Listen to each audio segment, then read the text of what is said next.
After suffering their first conference loss of the season over the weekend, it was time to get back to basics for Cornell Lacrosse. The Big Reds still undefeated at home, and that's a streak they'd like to continue. Head coach Matt Kerwick in his second year with the Big Red. Number 10 Cornell home versus Canisius. In the second, we're tied at 2. Canisius holding strong. Billy Jacoby finding it through sophomore goalie Christian Knight's legs. Canisius up 1. But Matt Donovan, yeah, he had something to say. The quick stick by Donovan to square things back up.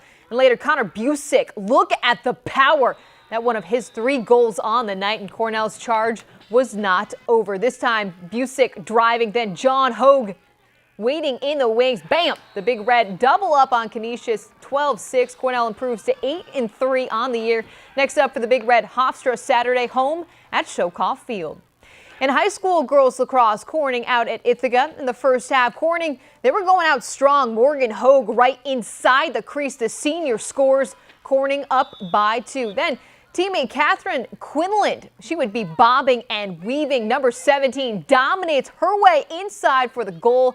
And the Hawks weren't done. Lauren Ford, yeah, she was Ford tough. She rumbles inside. Ithaca keeping it close in this one, but it was all Hawks, 9-5.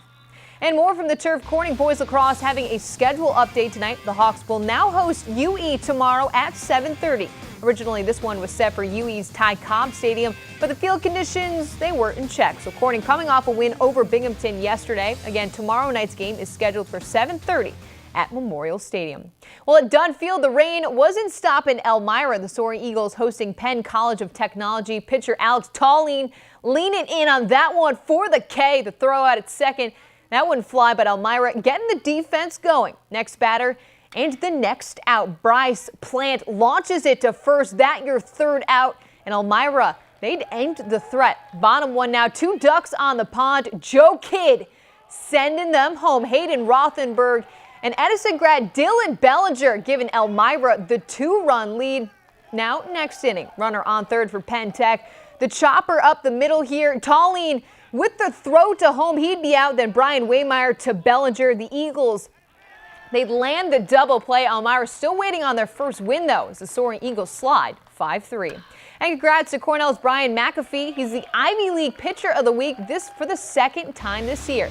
McAfee had a 2-hit shutout versus Dartmouth on Saturday. He's 4-1 on the season for the Big Red. In football, it's official. The Watkins Glen Board of Education announcing the new name for the combined Watkins and Odessa Montour football team. The name, well, fittingly, the Seneca Indians. And if that sounds familiar, there's a reason why. Watkins' mascot is the Senecas and Odessa Montours is, you guessed it, the Indians. Their colors will also be a combination of the 2 schools. The new jerseys will be navy blue, maroon, and white. Former Watkins Glen coach Lou Condon Jr. has been named the team's new head coach. The Seneca Indians' first game is scheduled for September 4th at Owego Free Academy.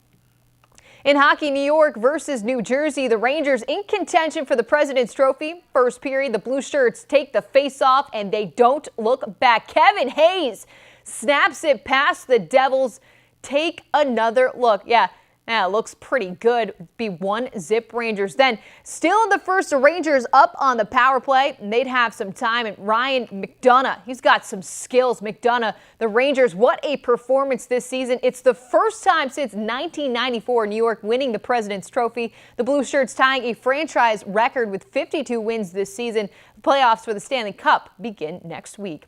In basketball, the men's NCAA National Championship has already been decided. Thanks, Duke. The ladies getting their turn tonight, UConn making it 10. The Huskies taking home their 10th national championship, defeating Notre Dame 63-53. Some New York connections too. Sonia Chung, the Austin grad who played Horseheads 3 years back, she's on that team. And Syracuse's native Brianna Stewart, she had 8 points, 15 boards, and 4 blocks. So that's UConn's 3rd national championship straight.